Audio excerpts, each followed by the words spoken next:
پہلا جو تھا وہ تو توحید ہے، جو 5 ارکان میں سے، کہ اللہ کے ساتھ کسی کو شریک نہ کیا جائے، کیونکہ دنیا میں کوئی ریاست ایسی ریاست نہیں ہے جو کہے کہ آپ ہماری اسٹیٹ میں رہ کے 2 ریاستوں کے قائل ہوں۔ تو پہلی تو ابتدائی توحید سے ہوتی ہے نا، کہ جب ایک ہے تو خدا کیا ہے، بس ایک ہی ہے، اسی کی مان کے چلنا ہے۔ چوتھا حکم اسلام نے دیا ہے رمضان کا۔ چوتھا حکم کیا دیا ہے؟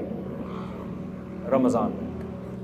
تو انہی میں سے اللہ میاں نے ایک حکم یہ بھی دیا ہے کہ میرے جو مجھے مانتے ہیں اور یہ مانتے ہیں کہ اس کائنات کو میں چلا رہا ہوں، اس کائنات کا بنانے والا میں ہوں، تو یہ خالی پیلی کے دعوے میں قبول نہیں کروں گا، کچھ کر کے دکھانا پڑے گا جس سے پتہ چلے گا کہ واقعی تم مجھے مانتے ہو۔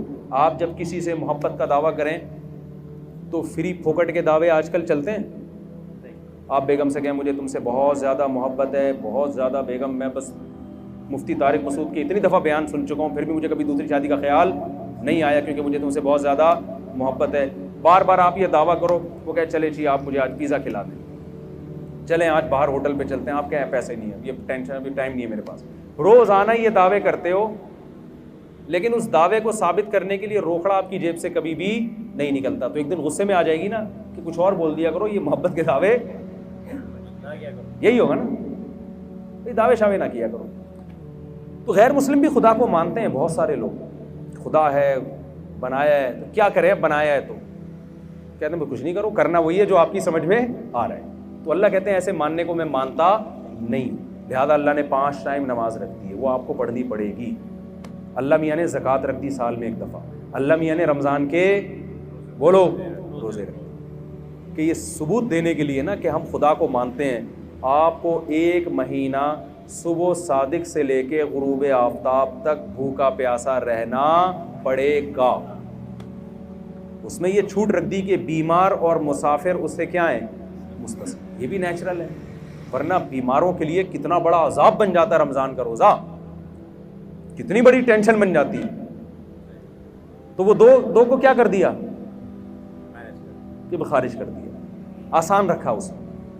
لیکن خوب سمجھ لیں اللہ کے احکام آسان تو ہوتے ہیں لیکن اس میں لچک نہیں ہوتی۔ مثال کے طور پر وضو کے لیے پانی نہیں ہے تو تیمم کرنا پڑے گا آپ کو۔ ایسا نہیں ہو سکتا کہ آپ کہیں کہ یار چلو وضو کے لیے پانی جب ہے ہی نہیں تو تیمم میں 2 دفعہ ہاتھ ہی مٹی میں مارنا ہے، چھوڑو ایسے ہی نماز پڑھ لو۔ آپ کچھ بھی کریں گے ایسے نماز آپ کی قبول نہیں ہوگی۔ اور یہ بھی نہیں ہو سکتا کہ یار چلو چھوڑ دو، آج چھوڑنے کا آپشن بھی نہیں ہے۔ یعنی یہ تو کر دیا سفر میں 2 رکعتیں پڑھ لیں آپ، لیکن چھوڑنے کا آپشن نہیں رکھا۔ چھوڑنے کے تو یہ میدان جنگ میں لڑ بھی رہے ہو تو نماز کے ٹائم پہ آپ کو نماز پڑھنی پڑے گی۔ طریقہ بدل دیا کہ گھوڑے پہ سوار ہو تو وہی سواری پہ پڑھ لو۔ اس سے پتہ چلتا ہے کہ اسلام کے احکام میں آسانی ہے جتنی اللہ نے ڈال دی، اس کے بعد نو کا آپشن آپ کے پاس نہیں رہتا۔ ہمارے ہاں بہت سے لوگ رمضان میں یہ کرتے ہیں کہ جی چونکہ اللہ نے مسافروں کو چھوٹ دے دی ہے، بیماروں کو چھوٹ دے دی ہے، اس سے خود یہ نتیجہ نکالنے لگتے ہیں اس کا مطلب اللہ بڑا غفور رحیم ہے، کوئی ٹینشن ہو تو چھوڑ سکتے ہیں آپ۔ نا نا نا نا نا نا، سفر اور بیماری کے علاوہ اب چھوڑنے کا آپشن آپ کے پاس نہیں ہے۔ شدید ترین گرمی ہے، نہیں چھوڑ سکتے۔ آپ مزدور ہیں، آپ نے دوپہر گرمی میں کنواں کھودنا ہے تو بھی آپ رمضان کا روزہ نہیں چھوڑ سکتے۔ یہ اس عذر کو عذر مانا نہیں گیا ہے۔ لوگ اکثر ہم سے پوچھتے، گرمی کے روزوں میں خاص طور پہ زیادہ پوچھا کرتے تھے کہ ایک مزدور دوپہر کو کدال چلاتا ہے، کنواں کھودتا ہے، وہ تو ناممکن ہے کہ رکھے وہ روزہ، وہ تو مر جائے گا پیاس سے۔ میں اس سے کہتا تھا بھائی یہ چونکہ میرا مذہب میں بنائے با دین تو ہے نہیں، ہوتا تو اسمبلیوں میں تو قانون ہو جاتا ہے نا کہ یار یہ تھوڑی پبلک کو ٹینشن ہو رہی ہے۔ دیکھو رسول اللہ صلی اللہ علیہ وسلم کے دور میں خاتون آئیں، انہوں نے کیا کہ یا رسول اللہ میرے شوہر نے مجھے ایک ایسے الفاظ بولے ہیں جس سے زمانے جاہلیت میں یہ سمجھا جاتا تھا کہ طلاق ہو گئی ہے، حالانکہ وہ ایسا نہیں تھا، زہار جسے کہتے ہیں۔ تو نبی صلی اللہ علیہ وسلم نے فرمایا میں تمہارے لیے کوئی رخصت نہیں پاتا، طلاق ہو گئی ہے، بیوی حرام ہو گئی ہے نا۔ تو وہ عورت اللہ سے دعائیں مانگتی رہی، دعائیں مانگتی رہی، دعائیں مانگتی رہی، آسمان سے وحی نازل ہوئی کہ ان الفاظ سے طلاق نہیں ہوتی بلکہ کفارہ دینے سے کفارہ دے دیں گے تو نکاح ان کا باقی ہے۔ اس سے ہمیں کیا پتہ چلتا ہے کہ رسول اللہ صلی اللہ علیہ وسلم نے اس خاتون کو یہ نہیں کہا میں مشورہ کر کے قانون چینج کر دیتا ہوں، تمہاری ٹینشن مجھ سے دیکھی نہیں جا رہی تو میں صحابہ کو بلاتا ہوں، ایسا کرتے ہیں ہم کچھ اس پہ غور و فکر کر کے سوسائٹی کے حساب سے اس کو ذرا طلاق کے احکام میں کچھ چینجنگ لے آتے ہیں۔ نا نا نا نا، اللہ میاں نہیں چینج کر دیا تو ہو گیا، خود سے نہیں ہوتا. تو خوب سمجھ لیں مفتی کا کام لوگوں کو اللہ کا قانون بتانا ہے، سوسائٹی کے حساب سے چینج کر کے اس کو ایسا بنا دینا کہ اس میں سوسائٹی اس کو قبول کر لے. یہ مولانا صاحب کے بولے نا یہ نہیں، بس میں نہیں. لوگ ہم سے پوچھتے ہیں نا 3 طلاقیں دے کے بہت پوچھ رہے تھے، کوئی گنجائش نہیں. کہتے بھائی ہمیں تو، وہ رو رہے ہوتے ہیں بلک رہے ہوتے ہیں، بھائی ہمارا تو ہم تو پیغام پہنچا دیں گے، اللہ میاں نے جب آپشن رکھا ہی نہیں ہے تو ہم کیا کریں. آپ ابھی اللہ میاں سے جا کے لڑ لینا قیامت کے دن. تو یہاں بھی یہی مسئلہ ہے کہ اسلام نے نا روزہ چھوڑنے کا آپشن بیمار اور مریض کے علاوہ کسی کے لیے نہیں رکھا. اب لوگ کہہ رہے ہوتے ہیں مزدور بیچارہ کیا کرے، تو ہم اس سے کہتے ہیں کہ دیکھو ہمیں اسلامی قانون میں یہ ملتا ہے کہ مزدور اگر صحت مند ہے، سفر میں نہیں ہے، تو ملازمت تو سب کی الگ الگ ٹائپ کی ہوتی ہے نا. کوئی ایئر کنڈیشن میں بیٹھ کے جاب کرے گا، کوئی جناب گڑھا کھودے گا. تو اب ایسا کوئی اسلام نے معیار نہیں رکھا کہ جس کو 1 گھنٹہ مزدوری کرنی ہے تو وہ روزہ چھوڑ سکتا ہے، جس کو 2 گھنٹے کرنی ہے یا آدھے گھنٹے کرنی ہے وہ نہیں. یہ ایسا کچھ نہیں ہے، سب کے لیے برابر ہے. ہاں یہ ضرور ہے کہ روزہ وہ رکھے، اور اگر حالت غیر ہو جائے روزہ رکھ کے، ناقابل برداشت حالت ہو جائے تو پھر توڑنے کی اجازت ہے.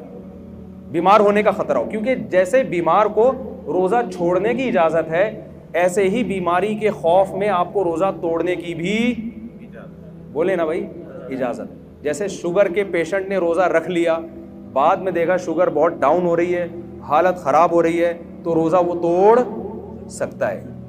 تو اب یہ شوگر کے ساتھ خاص نہیں ہے. مزدور کو اگر یہ خطرہ ہو گیا کہ مجھے پیاس اور اتنی زیادہ لگ رہی ہے کہ میں نے اگر روزہ نہیں توڑا تو میں بے ہوش ہو جاؤں گا یا خدا نخواستہ مر جاؤں گا یا میرے شوگر لیول ڈاؤن ہوگا جس سے کوئی بھی بیماری ہونے کا خطرہ ہے، تو جب اس کا یہ خیال اور غالب گمان ہو کہ ایسا ہو جائے گا تو ایسی کنڈیشن میں اسلام اس کو روزہ توڑنے کی اجازت دیتا ہے. تو علماء کہتے ہیں جو کوئلے کی کان میں کام کرتے ہیں نا، روزانہ روزہ رکھیں گے اور روزانہ حالت غیر ہونے پر روزہ توڑیں گے، کیونکہ چھوڑنے کی دلیل نہیں ہے، توڑنے کی ہے.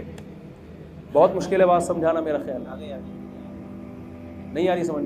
ہمارے غامدی صاحب نے تو فتویٰ دے دیا کہ کل آپ کا پیپر ہے تو بھی آپ روزہ چھوڑ سکتے ہیں.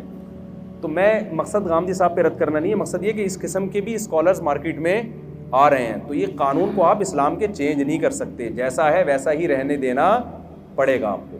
تو آپ کے پاس گرمی کی شدت کی وجہ سے، جاب کی وجہ سے، پڑھائی کی وجہ سے، پیپر کی وجہ سے روزہ چھوڑنے کا آپشن نہیں ہے، اور توڑنے کا بھی پیپر کی وجہ سے نہیں ہے، توڑنے کا بیماری کی وجہ سے ہے. سمجھ میں آ رہی بات کی نہیں آ رہی؟ تو اب مجھے ایک بات بتاؤ، جلدی سے بات کو ختم کرتا ہوں میں، کہ اللہ میاں نے یہ جو رمضان کا ہمیں دیا ہے نا، یہ بھی بڑا خاندانی حکم ہے. یہ بھی لگتا ہے کہ یہ اللہ ہی کا بنایا ہوا قانون ہے، کسی انسان کا بنایا ہوا قانون نہیں ہو سکتا. ایک دور تک ہم سنتے رہے، میں بچپن میں ڈاکٹروں سے سنا کرتا تھا کہ ہمیں ہر تھوڑی تھوڑی دیر میں نہ کچھ کھانا چاہیے، ایک دم پیٹ بھر کے نہیں کھانا چاہیے. مجھے شروع سے یہ بات میری کھوپڑی میں نہیں آتی تھی، یہ نیچر کے خلاف ہے. ایک ڈاکٹر صاحب کے پاس گئے، میرا پیٹ خراب ہے. انہوں نے کہا، ڈاکٹر صاحب نے کہا کہ دیکھیں تھوڑا سا کھائیں دھونے والے، پھر آدھے گھنٹے بعد پھر تھوڑا سا کھائیں، 2 یا 3 جتنے افورڈ کر سکیں، پھر تھوڑا کھائیں. میں نے کہا ڈاکٹر صاحب ہماری بکری کو تو میں نے اس اسٹائل میں دیکھا ہے، کبھی کسی انسان کو میں نے اس طرح کھاتا ہوا نہیں دیکھا. اگر یہ نیچرل ہوتا تو سب سے پہلے محمد صلی اللہ علیہ وسلم کا طریقہ ہوتا، جو اللہ کے پیغمبر تھے. آپ کا کوئی کام نیچر کے خلاف نہیں تھا. وہاں تو 2 کھانے ملتے ہیں، ناشتہ بھی نہیں ملتا ہمیں. بکرۃ و عشیہ، آپ صلی اللہ علیہ وسلم دوپہر سے پہلے کھایا کرتے تھے صحابہ کے دور میں، اور مغرب کے بعد کھایا کرتے تھے. یہ 2 ٹائم تھے کھانے کے. ناشتے کا لفظ عربی ڈکشنری میں آپ کو نہیں ملے گا، حالانکہ عربی بڑی فصیح اور بلیغ زبان ہے. فطور جو آج عربی میں ہے یہ جدید عربی میں ہے، فطور ناشتے کو کہتے ہیں. قدیم عربی میں ناشتے کا لفظ بولیں نہیں. بلکہ میں اور آپ کی جنرل نالج کے لیے ایک بات بتاؤں، انگریز کے بر صغیر میں آنے سے پہلے آپ کو اپنے باپ دادا کی ڈکشنری میں بھی ناشتے کا لفظ نہیں ملے گا. یہ انگریزوں نے ناشتہ متعارف کروایا ہے. سمجھ میں آ رہی ہے بات کہ نہیں آ رہی؟ تو یہ تھا ہی نہیں، یہ مسلمانوں میں آیا گوروں کے آنے کے بعد ہے. چائے بھی، سگریٹ بھی، گٹکے بھی، پان بھی، یہ ساری چیزیں یہ انگریزوں کے آنے کے بعد آئی ہیں. ورنہ مسلمان کلچر ان تمام چیزوں سے کیا تھا؟ پاک تھا. وہ جانتے ہی نہیں تھے یہ کیا ہوتا ہے. تو چائے پئیں نہ، میں بھی پیتا ہوں، میں یہ نہیں کہ چھوڑ دیں آپ، پئیں نہ پئیں وہ آپ کا ہیڈیک ہے. بتانے کا مقصد یہ کہ یہ ساری چیزیں یہ بعد میں آئی ہیں، یہ ہمارا کلچر نہیں ہے. تو ان میں ناشتہ بھی بعد میں آیا ہے. 2 ٹائم کا کھانا ہے. اب سنا ہے ڈاکٹر یہی کہہ رہے ہیں کہ 2 ٹائم کھایا کرو، تمیز کا کھانا یہی ہوتا ہے 2 ٹائم کا. واللہ عالم یہ ڈاکٹروں کی فیلڈ ہے کہ ڈاکٹر صاحب سے ہی پوچھیں آپ. تو اب آپ کو پتہ ہے مسلم فاسٹنگ کے نام پہ ایک بڑی تحریک چل رہی ہے ڈاکٹروں کی طرف سے. 16 گھنٹے کی فاسٹنگ, خاص طور پر جن کے ویٹ زیادہ ہیں, زیادہ تر تو کے ویٹ کیا ہیں, زیادہ ہی ہے نا میرا خیال. میں نے بہت کم لوگ دیکھیں کولیسٹرول کی کمی ہو جن میں, ایسے بہت دیکھیں. اچھا آپ جتنے لوگ مر رہے ہیں, مجھے ایک بات بتاؤ, کوئی ڈاکٹر صاحب بیٹھے ہیں تو ان سے پوچھیے گا کوئی ایک بندہ دکھائیں ہسپتال میں جو خوراک کی کمی سے مر رہا ہو. کوئی ہے ایسا بندہ؟ کتنی مہنگائی ہو جائے, کتنی غربت ہو جائے, ڈالر کتنا ہی اوپر چلا جائے, پھر بھی بھوک سے مرنے والوں کا ریشو ہمارے سوسائٹی میں کم ہے, کھا کے مرنے والوں کا ریشو بہت زیادہ. تو ہمیں جو حکم دیا ہے نا اس میں روحانی قوت بعد میں ہے, ہمارے جسم اور باڈی کا فائدہ پہلے. علماء ایک زبردست بات کہتے ہیں کہ مال کی زکوٰۃ پیسہ ہے, باڈی کی زکوٰۃ کیا ہے؟ بولیں روزہ. جیسے مال کی زکوٰۃ دینے سے حدیث میں آتا ہے کہ یہ میل کچیل ہے جو آپ کے مال سے نکل جاتا ہے, تو اسی طرح باڈی کی زکوٰۃ سے بھی آپ کی باڈی کا میل کچیل کیا ہوتا ہے؟ روزے کے ذریعے نکل جاتا ہے. یہ اللہ کی بہت بڑی ہم پر نعمت اور رحمت ہے. اور اس میں یہ تو جسمانی فائدہ ہے, روحانی فائدہ کیا ہے یہ بہت اہم ہے. قرآن کیا کہتا ہے؟ لعلکم تتقون, اے ایمان والوں تم پہ روزے فرض کیے گئے تاکہ تمہارے اندر تقوی پیدا ہو. تقوی عربی میں کہتے ہیں بچنے کو. دیکھیں آج کامیابی اسے سمجھا جاتا ہے کہ آپ کی ساری خواہشات پوری ہو جائیں. یہ بہت بڑی بھول ہے. جن لوگوں کی ساری خواہشات پوری ہوتی ہیں وہ ڈپریشن کے مریض بنتے ہیں اور بالآخر وہ خودکشی کی طرف ان کی طبیعت مائل ہوتی ہے. انسان کی باڈی کو اللہ نے ایسا بنایا ہے کہ ایک خواہش پوری ہوئی وہ 4 خواہشیں پیدا کر کے ختم ہوتی ہے. پھر وہ 4 خواہشیں پوری ہوئیں تو ایسا نہیں کہ اطمینان ہو جائے, وہ 4000 خواہشیں پیدا ہو چکی ہوتی ہیں. ما قضى احد منها لبانته ولن انتهى عرب الا الى عربی. شاعر کہتا ہے دنیا میں کسی کی ایک خواہش پیدا ہوتی ہے, ہزاروں انڈے بچے دے کے جاتی ہے وہ خواہش. تو پھر ایک اسٹیپ ایسا آتا ہے کہ آپ کی ایک خواہش بھی اگر پوری نہ ہو تو آپ اسٹریس اور ڈپریشن میں جانے لگتے ہو اور آپ کو خودکشی کے خیالات آنا شروع ہو جاتے ہیں. یورپ میں آپ جائیں, جس ملک میں سب سے کم ٹینشن ہے وہیں ٹینشن کا ریشو سب سے زیادہ ہے. نہیں یاری بات میرا خیال ہے. آپ کی ساری خواہشات اگر پوری ہو جائیں نا تو اس سے ٹینشن کبھی بھی ختم نہیں ہوتی. اس سے ٹینشن کیا ہوتی ہے؟ کیونکہ آپ میں مزید خواہشات جنم لیتی ہیں اور آپ کے اندر جو ریزسٹنٹ پاور ہے نا خواہشات پہ کنٹرول کرنے کی, اپنی منمانی زندگی کے خلاف چلنے کی, وہ صلاحیت آپ کے اندر ختم ہو جاتی ہے. روزہ آپ میں یہ کوالٹی پیدا کرتا ہے کہ آپ کی چاہتوں کے خلاف چلنے پر آپ کو مجبور کرتا ہے, جس سے آپ کے اندر اپنی خواہشات کو کنٹرول کرنے کی صلاحیت پیدا ہوتی ہے. کیونکہ انسان کی جو سب سے بڑی اور نیچرل خواہش ہے نا, جسے ہر شخص بلکہ ہر جانور بھی پورا کرنا چاہتا ہے, وہ ہے کھانا اور پینا. ہر چیز انسان سے برداشت ہوتی ہے, کھانے اور پینے کی چاہت پہ کنٹرول کرنا انسان سے برداشت نہیں ہوتا. سمجھ میں آ رہی بات کی؟ تو اسلام نے 1 مہینے کے لیے کیا کہہ دیا, جو آپ کی سب سے مرغوب چیز تھی نا کھانا اور پینا, اسی پہ پابندی لگا دی. تبھی آپ دیکھیں روزے میں کتنا عجیب سا ہوتا ہے انسان. صبح آفس جانے کا دل نہیں کر رہا کیونکہ وہ جو چائے پی کے جانے کی عادت تھی وہ چائے کیا ہو گئی, اور ٹائم کیسا رکھا ہے کھانے پینے کا؟ ایسا ٹائم کھانے کا رکھا ہے جو دنیا میں کوئی بھی اس ٹائم پہ نہیں کھاتا. یعنی اللہ میاں نے اجازت دے بھی دی نا کھانے کی, تو ایک سحری کے ٹائم پہ کھاؤ.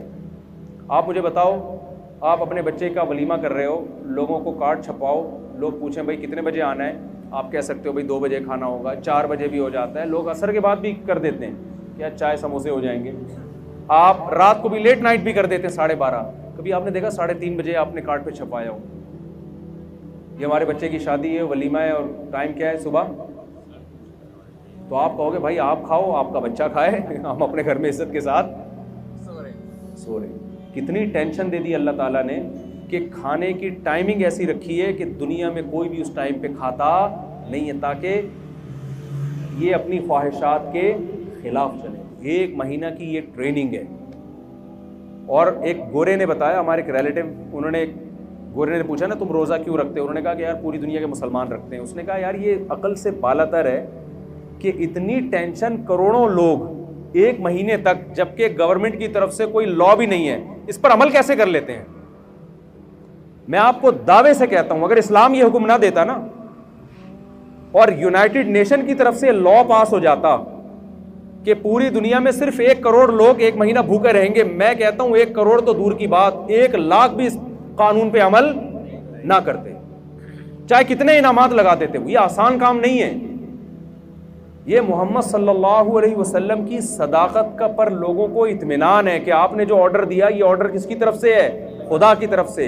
تو یہ جب تک اللہ کا کانسیپٹ نہ ہوتا اور اللہ کے اجر کا تصور نہ ہوتا، کروڑوں لوگوں کا 1 مہینے تک اپنے لائف اسٹائل کو چینج کر دینا یہ ممکن نہیں تھا، ایسا آرگنائز ہونا ممکن ہی نہیں تھا۔ تو رمضان خود اسلام کے اور محمد صلی اللہ علیہ وسلم کے برحق ہونے کی ایک بہت بڑی دلیل ہے۔ اب آخری بات یہ کہ اللہ نے ہمیں ہماری خواہشات پہ جو کنٹرول کروایا ہے رمضان میں، اس کی حکمت اللہ نے بیان کی تاکہ تمہارے اندر برائیوں سے بچنے کی صلاحیت پیدا ہو جائے۔ لیکن افسوس کے ساتھ یہ کہنا پڑتا ہے کہ جیسے ہم رمضان سے پہلے ہوتے ہیں، رمضان کے بعد بھی بالکل ایز اٹ از اسی طرح ہوتے ہیں، 1.001% بھی ہم میں چینجنگ نہیں آتی۔ اس کی وجہ یہ ہے کہ ہم رمضان کو رمضان سمجھ کے اور اس کی حکمتوں کو سامنے رکھ کے گزارتے نہیں۔ تو اس رمضان میں میں اور آپ یہ ارادہ کر لیں کہ ہم ٹریننگ کی نیت سے انشاءاللہ اس رمضان کو گزاریں گے۔ ہم کہیں گے اے اللہ جو چیزیں حلال تھیں اور انتہائی مرغوب تھیں، ہم جب تیری خاطر اس کو چھوڑ رہے ہیں تو ہم یہ پریکٹس اس نیت سے کر رہے ہیں تاکہ جو چیزیں حرام ہیں اور ان کا چھوڑنا روٹی چھوڑنے سے آسان بھی ہے، ہم پورے سال ان حرام چیزوں سے انشاءاللہ بچنے کی کوشش کریں گے۔ اس نیت سے رمضان آپ گزاریں گے تو انشاءاللہ رمضان آپ کی زندگی میں چینجنگ لے کر آئے گا۔ اور اگر یہ نیت نہیں کریں گے تو روزے تو آپ کے انشاءاللہ ہو جائیں گے، لیکن جو روزوں کا مقصد ہے وہ حاصل نہیں ہوگا، کولیسٹرول کم نہیں ہوگا، باقی مقصد کہاں سے حاصل ہوں گے؟ دیکھیں فاسٹنگ سے ہی ہوتا ہے نا، آپ نتھر جاتے ہیں لیکن رمضان میں نہیں نتھرتے۔ اس کی وجہ یہ ہے کہ جو آپ نے صبح سے لے کے شام تک پرہیز کیا ہے، وہ افطاری میں جو کھانے کی اسپیڈ اور جس قسم کی چیزیں کھائی جا رہی ہوتی ہیں، تو رمضان میں جو مادی حکمتیں ہیں ان حکمتوں کی ایسی کی تیسی ہو جاتی ہے۔ تو جیسے مادی حکمتوں کی پکوڑے کھانے اور سموسے کھانے سے ایسی کی تیسی ہوتی ہے، روحانی حکمتوں کی ایسی کی تیسی اس سے بھی زیادہ ہوتی ہے۔ تو ہم نے مادی طور پہ بھی اپنے آپ کو پہ کنٹرول کرنا ہے اور روحانی طور پہ بھی اپنے آپ پہ کنٹرول کرنے کی کوشش کرنی ہے۔ اللہ تعالیٰ سے دعا ہے جو کچھ کہا سنا اس میں کمی کوتاہی اللہ معاف فرمائے، اور جو صحیح باتیں ہوئی اللہ اس پہ ہم سب کو عمل کرنے کی توفیق عطا